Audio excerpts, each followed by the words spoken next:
Stay silent to. I know. Try? Oh. Okay. Game? Welcome to the Wake Up. Welcome to the Wake Up with Jim and Saab episode. Welcome to the Wake Up. I don't even know what episode this is. Welcome to the Wake Up with Season Jim. 2 ba to? Oh. Welcome to the Wake Up with Jim and Saab Sorry, I'm gonna move my mic. podcast. Okay. Okay, so today's episode is... We'll have a starting point. We'll have a starting point for the first time ever. Yes. And it's coming from the Mali bag, the mailbag. Okay. So Sunny sent us an email. She said, just call me Sunny. I graduated last year and 3 weeks after I graduated, I landed on my first job, which is far from where I live. Sa totoo lang, natakot ako tanggapin nung una because malayo and may mga iba sa schedule like ang pasok is not Monday to Friday, which is the usual.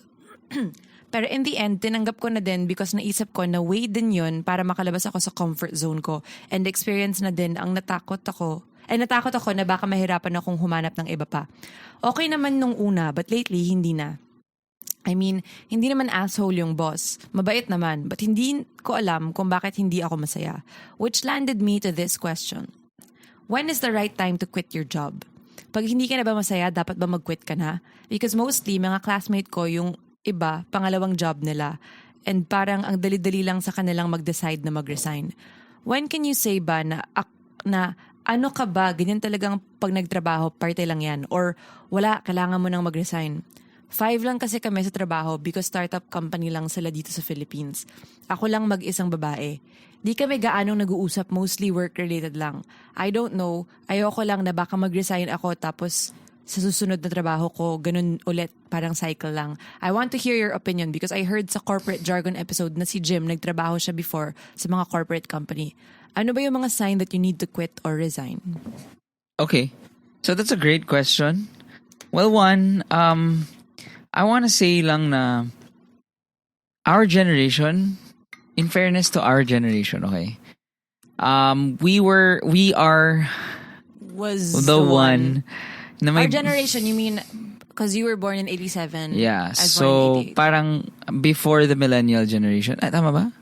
Millennials tayo, pero like The early. So anyway, our parents naman kasi, the older generation, that's why you have like 30 years in P&G, 30 years with Nike or whatever.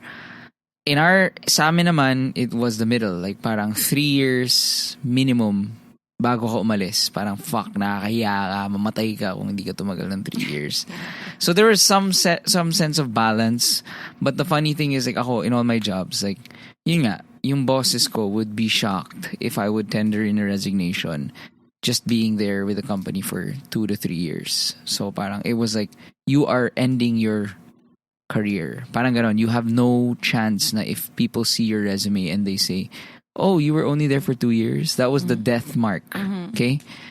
And now, with this generation, which I honestly can relate to because ako naman, I took on a lot of jobs because I'm a very emotional person. Like, if I'm not emotionally invested, then I won't do well. Therefore, I won't be happy. So anyway, so that's why minention ko lang yung generation natin. Kasi I think there was a good balance of, okay, kailangan kong tumagal because it's an investment in myself and in my career to learn new things, meet new people, find out shit about me in the work life. And also, that balanced with, oh my God, I'm miserable, I'm so sad, I have to quit, I cannot continue this na. Yung ngayon naman, again, and I don't, it's not to put any, not to condemn them, pero again, so many options. I think we've been saying in this podcast nga na, our generation parang nung job fair, parang, guys ha, kung hindi kayo pumasok sa P&G, putang ina, kumuha kayo ng barilin nyo sarili nyo kasi wala na kayong pag-asa sa buhay. Ganun yung vibe.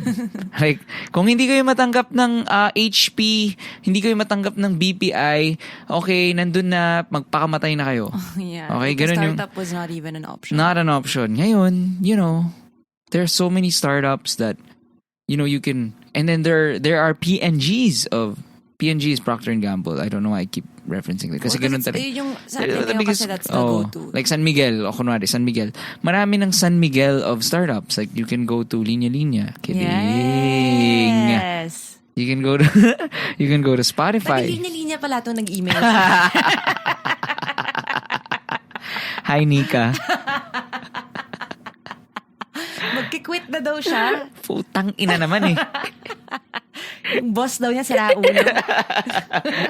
Pero that's the thing. I think that's the thing. Parang you right now naman, because there are so many options, ang naghihinayang lang ako sa ibang tao is yun nga, 6 months, parang walang balance ng I'm not happy, therefore quit na ako agad. Yeah, I don't think that's the right solution. If you're not happy kaagad, yeah. I think you have to give it a bit of time because there will be emotions. Especially, you know what? You might think parang you're unhappy, but you may be invested kasi in what you're doing. That's why you're emotional, diba? Yeah. So it's not just because you're feeling unhappy, you should quit kaagad. If you're feeling stressed, you quit kaagad. I don't think, you know what, I'm gonna stop because I haven't been in a corporate job. So No. I mean, pero you have had work commitments. Of course. So you can relate naman to that Yeah. na, oh no, parang I took on this contract. Pero ikaw, that's why magkasundo tayo. Yeah. Parang I think ikaw, Sab, like, you know, kahit naman hey, I did all my commitments for when I signed the contract for, you know. kunwari, wala kang 9 to 5, pero I've always admired sa'yo na parang you let's say, complain ka na, tangina, ganito. But you stick it out, you know? And then when there's a point in time na wala na talaga, then, okay, bounce. Yeah. And I think I was like that. And if I'll share some of my stories. So, parang kumbaga, I think kami ni Sab, like, the most life-changing thing that Sab has ever told me, aside from I love you, is one time, sabi ko sa'yo, so I had a really, really good job. I was very financially secure. And then, sabi ko, bakit ganito na my day is split 90-10. 90% of my day, I'm miserable. Because from the time I wake up, I'm dreading to go to work. I go to work, I finish my shit. And then my 10% was, if magkikita tayo, we have dinner. So that's what? 8 p.m. to, syempre, gusto ko kailangan magising na maaga the next day, 8 hanggang 11 or 12. Or if my gig. Sabi ko, parang natatakot ako na ganito na lang ang buhay ko. Na I'm wasting my days because the proportion is so wrong. And then, you're the one who said na parang, ano bang silbi na uuwi ka dito na meron ka, na you're financially secure pero you're miserable. So, parang, well, one, swerte ako na I had a partner like Sab na who had, parang kumbaga, she had complete confidence na basta maging masaya ka, you will be successful. And success, and then yun yung sinabi mo sa akin, let's parang change your measuring stick of success. Na it's not what your dad did. It's not ganito, your batchmates. What makes us happy? Diba? What makes you happy? And then that is what we will deem as successful. So that really changed my perspective. And I can honestly say, like, kunwari, after that, kasi mahabang kwento yung linya-linya and how it was a startup, na talagang 1 year akong, compared to from college, like, corporate job, and they were like top corporations pa. Yeah. And I was never as successful as I was in the first year of Linya Linya, but I didn't make a cent in my first year in running the business. Yeah, but you know, if I can just share, this is not gonna work for everyone, ha. The reason why I was 100% confident in telling Jim and encouraging him to find something else to do is because I've seen his work ethic. And I saw na he really like he bitches about it, but he gets it done. He works so hard. And parang nakita ko lang na hindi siya tamad. Kasi kung tamad ka, hindi ka pwede mag-quit. Kasi wala. Kung tamad ka, tapos mag-start ka sa sarili mong business, no. No chance. No talaga. Tapos, diba, you put in your, your time. You've worked in a lot of corporations and parang nag-build ka na ng discipline. And you've learned a lot from your bosses. And even if sometimes you bitch about them, you moan about them, they really taught you a lot of things. Yes. Diba? And that's why I had complete confidence in, I think, of course, there's gonna be a period na struggling artist talaga, especially if you're starting a business. Pero sobrang bilib lang ako sa'yo nun. Ay, thank you. Yun lang yung point ko, dahil mo sinabi. Pero ito, to answer na lang the question, when to quit your job, I still go back to the 90-10 rule. And maganda yung point rin ni Saab kanina na if the sadness is because, oh my God, let's say kunwari, you're an art director and you really, really want that this submission of yours is the one that gets approved and it doesn't. And you're so fucking devastated. That's good. That means you love your job. It means you care. You care about your job, okay? So, it's not as simple as are you happy or are you sad? Kasi parang, of course, if you're sad because you want the company to grow and whatever, all these things, and you want the company to be successful, then stay. Pero so again, I would start with the 90-10. Do you feel like 90% of your days you're generally happy? And then from there, you assess. Now, why am I sad? Is it because the mere fact that I have a boss and I've just can't deal with supervision? Is it the fact that it's really far? Is it the fact that ganito? And then you outweigh quitting and staying. Parang by finding a possible alternative. Pros and cons, you mean? Pros and cons. Pero again, for me, I always, before I quit naman every job, I always applied na. Yeah. And then dun ako magpa-pros and cons. Kasi syempre, ang dali lang mag-pros and cons na sa bahay lang kaya ako na hindi ako kikita or PS4 na lang. PS4? I mean, PS4, it's gonna bring you happiness. Yeah, pero parang wala akong pang date. Diba? So, and then, lastly, so, assess if you're happy and then go make a 1, 2, 3 deep dive. Kung why you're unhappy and why you're happy. And then the last one is probably akala ko yun na yung last one. ay, may naisip akong bago eh. Yung last is parang was the one. Ano ba? No, kidding. I also meron akong answer ha. Wait. Na is gonna top yours. Wait, so Stormbreaker. You better make this good. Stormbreaker. Find out ano yung trigger mo.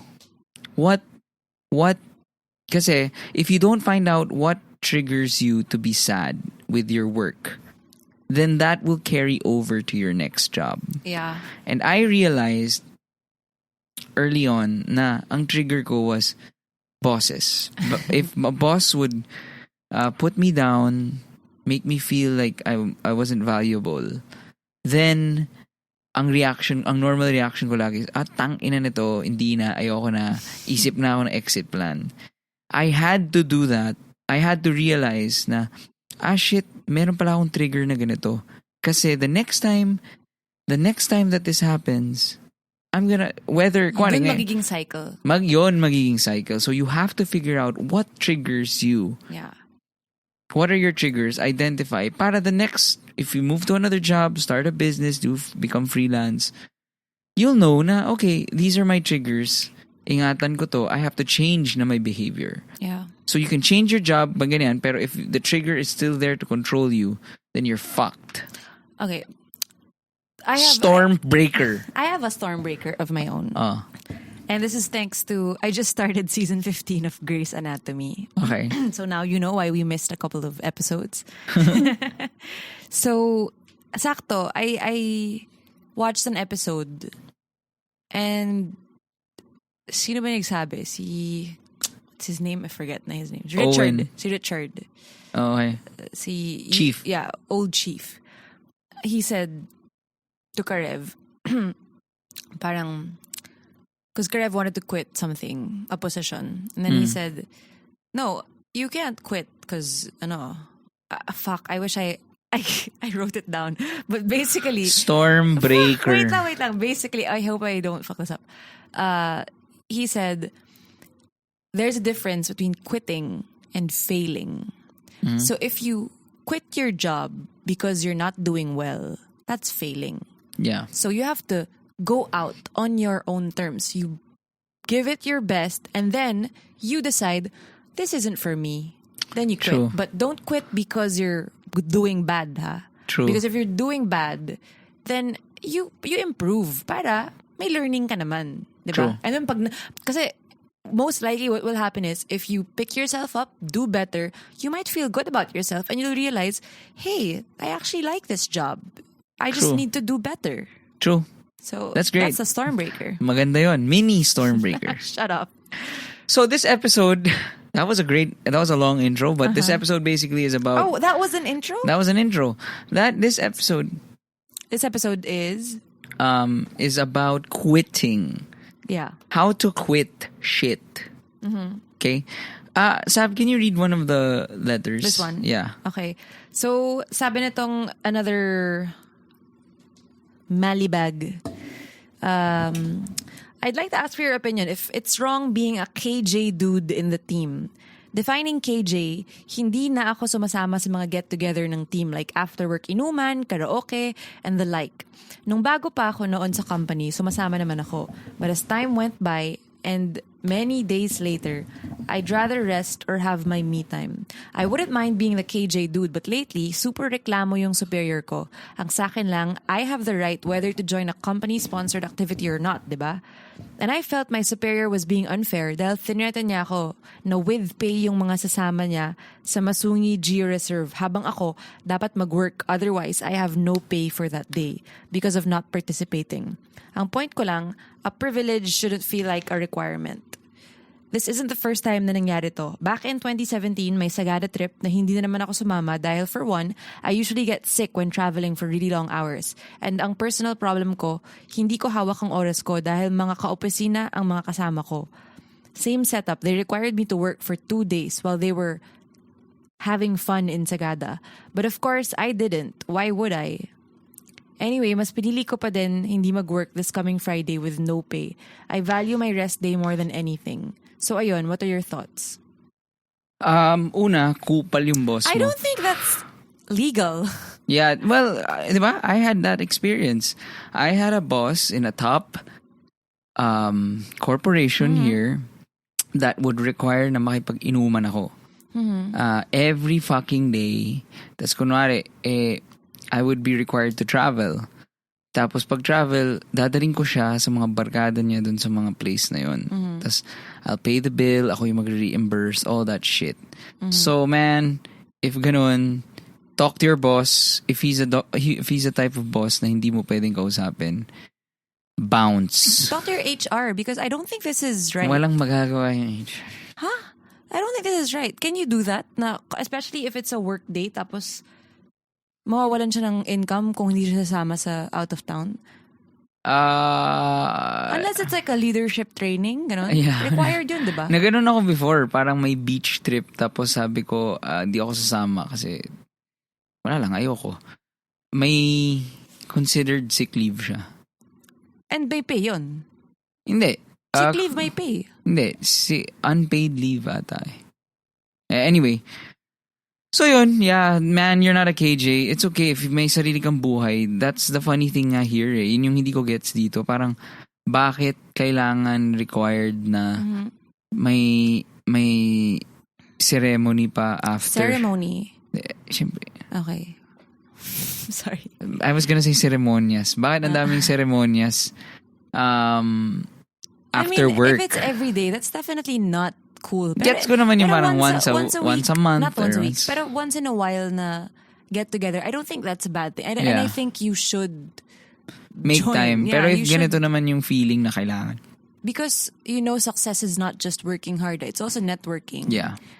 Networking hard. Ooh, nice. So you have to, that's part of life. You have to be social. okay. But I don't think it should be parang hindi ka pwedeng kaltasan ng pay kung hindi ka sasama. Unless it's, I don't know, how does it work for you guys? If it's a leadership training, Hindi ko whatever. kakaltasan. Diba? So mag-send na kayo sa Mag-send na lang kayo ng CV sa sa linya-linya. Ito. Taga-linya-linya daw to. Bakit daw kayo may Sagada trip? Di ako invited doon Just. Next one. How to quit bad habits. First. Right away. How do you know if it's a bad habit? If it's if it's affecting other parts of your life. Like how? Like, kunwari, hindi ka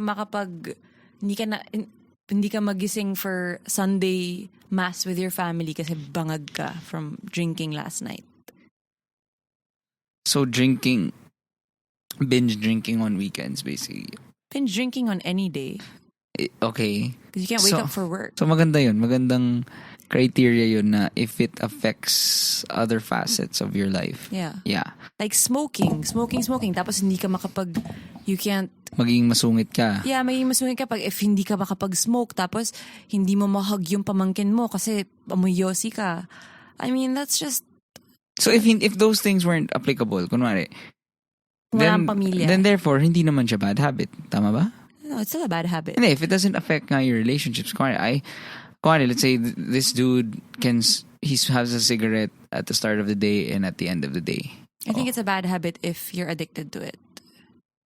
Hindi, kaya nga we're still on the parameters nga of yung binigay mong parameters. It's just one of the parameters. So kunwari ako. Ilang minutes ba tong episode na to? Kunwari ako, yung smoking. So before, I was a heavy smoker. I would say it was a really bad habit kasi one, nakipag-break ako sa girlfriend ko 5 years because parang 3 years kung tinago na nag-iossi ako. Yeah, if you have to hide it, that's a bad habit. So kaya ayokong mag-date kami. Kasi alam ko, magdi-dinner kami, kailangan ko after kumain mag-iossi. I would actually do. You're a horrible boyfriend. Yeah. Alam mo ba, one time, meron kami, nag-dinner kami. Hindi ko matake. Busog na busog ako. Had to step out. I went outside. Said, may aabot lang ako. Nag-yossi ako. Bumili ako sa Watsons ng maliit na Bactidol. That's an addiction, Jim. All those things. Tas when I got back to her, sabi niya, bakit amoy sigarilyo ka? Oh my gosh. Grabe. As in, I had one time, I was driving to her. Grabe ako before. Like, imposible akong mag-drive kung hindi ako nag-iossi. So I was driving to her. Gross. Smoking in the car. I was like, fuck, ang lapit ko na pala. So again, my handy Bactidol. Won't the car smell like cigarettes? Yeah, pero hindi naman siya sasakay sa kotse. Bakit? I'm going to her. Okay. Mag-malling kami. Malling. I'm so glad you said malling. Tapos, malling. Tapos, nag-Bactidol ako. Malling. So sobrang stress ko, nag-Bactidol ako. Tapos bigla siyang tumawag. I thought that the window was down. Dinura ko yung Bactidol, nakasara yung window. Panic. Oh my God. Tapos remember tayo, when we started, like, you would always get pissed at me kasi parang, kumari, may gagawin tayo. Wait lang. I have to have a cigarette first. I don't remember. Naiinis ka na parang, kailangan ba? Parang, yeah, you don't have to. You don't. If it's so that's an example. It affects your relationship. Yeah. And parang, I say parang a lot, no? You do. Sorry. At least hindi parang. Yun. As in, kailangan, kasi before I had a job na required me to drive a lot. Dun talaga na-build up yung smoking habits ko. So are we answering the question or are we just like, is this therapy for you? It sort of is therapy for me. I'm trying to look back why I was so addicted. Well, one, genes. Naniniwala ko hereditary. But your dad isn't a smoker. Your parents aren't smokers. My Tito? titos, titas, titos are all smokers. So anyway, how did I quit? Ikaw, how did you quit smoking? I told you before. I just woke up one day and ubo ako ng ubo, and I was just, fuck this. I'm just over it. I don't want to wake up anymore with like heavy breathing and ubo. I hate coughing. And I cut it out of my life. Tapos hindi na ako umuubo. It's parang ako, oh my gosh. So nung times na parang, oh shit. No, and it's good kasi I'm happy kasi it's really not hard for me to quit anything. True. Very true. Like, so when you would have the urge to smoke, what would you do? Nothing really. Wala akong... Well, how... Okay, kakaiba ka. Well, wala eh. You do other stuff. I don't know. Pero wala akong like oral fixation. Wala kasi akong oral fixation, which I think is what you have. Yeah, you have oral fixation. You always bite your nails. You do these things. So I think ako kasi wala akong oral fixation, so it's easier for me. True. Yeah. So, okay. So, I think one is maganda nga yung parameter na yun. It's a bad habit if it affects your relationships. No, pero yung hassle rin yung with me, because I know it's easy for me to quit something. That's a lot of people are like this, because alam namin we have the power to quit anytime. We think it's safe to keep doing it once in a while. Because, I can just quit whenever I want. Mm-hmm. That's why even after I really quit smoking, parang like a year later, I'll have like a cigarette after drinking one cigarette. And then, so parang, yun. Pero obviously, when I had a kid, it completely stopped. So that's the key, get pregnant. Yeah. That's what you should do. So, Jim, if you can get pregnant. Okay. How about drinking? Yun, get pregnant. Ako talaga, especially with vices, most of those things are social eh. And I'm glad na we have the band. Kasi yung band, we can really just get together and, jam, do other stuff. We can jam, we can talk, have coffee. It's fun if we drink, pero we can not drink. Okay, so I think it's really... What other bad habits are there? What about phone addiction? Phone addiction. What would you recommend? Tama si Jim, yung first thing in the morning, don't look at your phone because that sets it up for the whole day. Yeah. Like, I can keep scrolling on my phone for hours if hindi ako titigil kung ano. Ako hindi ko kaya yun. Jim, kaya mo kaya yun? Susuka ako pag ganun. You've been into that, especially when you figured out how to use YouTube.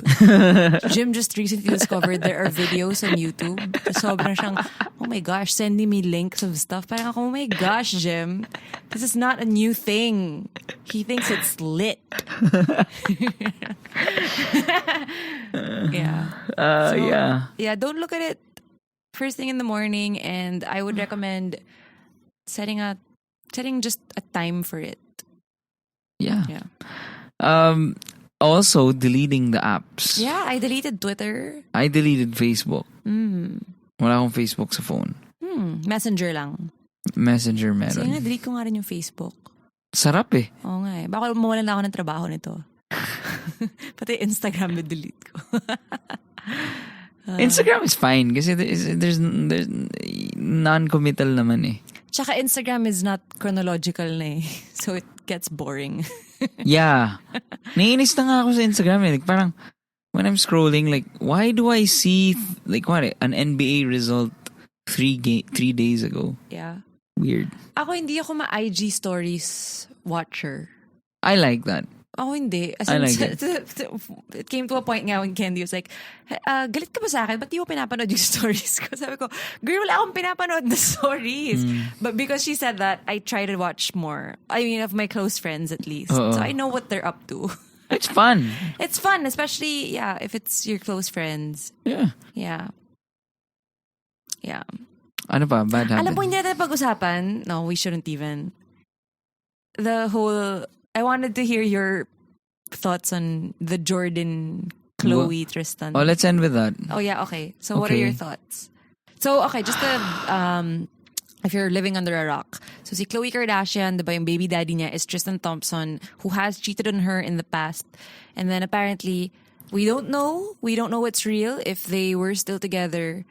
But some people say they were broken up na. And then it was reported na Jordan Woods, the best friend of Kylie Jenner, which is Khloe's sister, was seen leaving his house at 7 a.m. And so speculations na they have been seeing each other.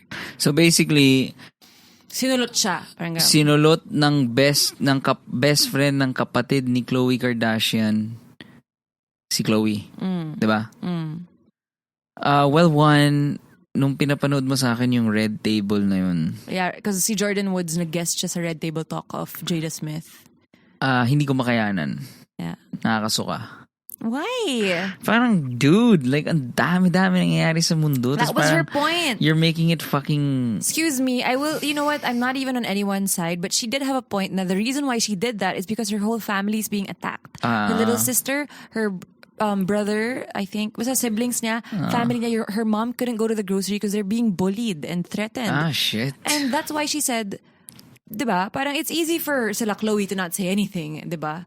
Pero she had to break na her silence kasi she's taking care of her family. And yeah, and okay. That's why she had to say something. Okay. Ang point ko lang naman she's not as powerful as the Kardashians. Ang point ko lang naman is dapat I mean may panahon rin tong Kardashians na to.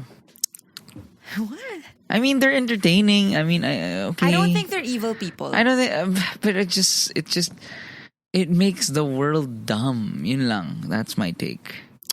I will not disagree with you. The mere fact that this cheating NBA player is not dealing with all the shit that this little girl, not a little girl, this woman is facing.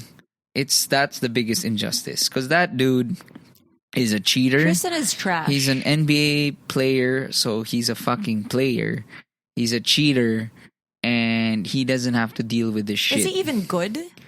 He was. He sucks. He was. So anyway, ang point ko is, stop making the world stupid. Like, these Kardashians, man, like, you have so much influence. Can't you fucking make the world a bit better? Ito yung thoughts ko. Pero again, mababaw lang naman to. Some people are saying na because Chloe did kind of the same thing, something similar, because she got with Tristan when Tristan still had a pregnant girlfriend, or, well, they say na break na sila nun, pero may baby mama siya. And then si Kylie, diba, with Tyga, who is the baby daddy of Black China. Oh my gosh, di ko alam to. And then, so parang maraming ganun. Parang ang ko is, that's not the right reasoning naman to say na someone deserves this because they did that. I mean, ang ko is, I just feel bad for Jordan kasi she has been friends with this family for more than a decade, I think. And for them to, especially si Chloe, for her to just think, to assume na she's lying. Tama si Jordan when she said na if I wanted to hurt this family, I could have done it a long time ago. If she wanted fame or anything, she could have done so many things na. But of course she didn't. Because she did say that she was stupid for being at Tristan's house. Yeah. So, I think, she should quit drinking. There you go. No, that's... Yes, baby. That's what she said. That's what she said. She was drunk and she wasn't thinking. But that's the wrong thing. Of course. Ito na yung... Because drinking impairs your decision making. No. And also she's not surrounded by the right people. That's what you should do. Quit your fucking friends who brought you there. But anyway, ito yung stormbreaker ko. This is the stormbreaker. Enough is enough. Stop blaming the woman if a dude cheats. Yun lang. Ganun kasimple. You can condemn Tristan or whatever, say that mali si ganyan, mali. Pero the most annoying thing of this whole situation is the one-sidedness of it. Now, why is this girl getting she's not married. She does not have a kid. Because the best friend siya ng family. Fuck that. Why? The dude is married and is the father of a married. child. Whatever. He's the father of the child. A father of Chloe's child.